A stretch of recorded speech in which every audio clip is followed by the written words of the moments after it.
Kilala mo ba yung lalaking matapang na nagligtas ng sanggol? Opo, kapitbahay ko dati yung sa San Dimas. Mabait yun.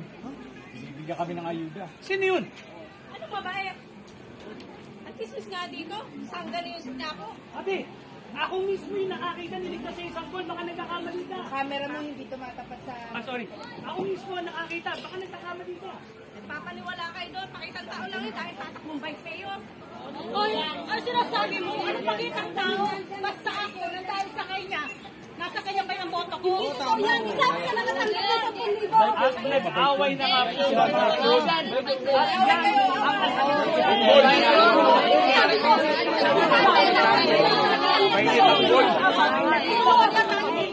Pero tudang pa rin nila sa intensyon niya.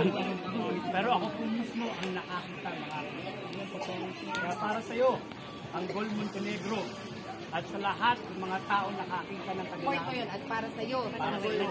Pero si Jun Gol Montenegro, sa lahat ng mga tao na hanga kami sa tapang at kaya.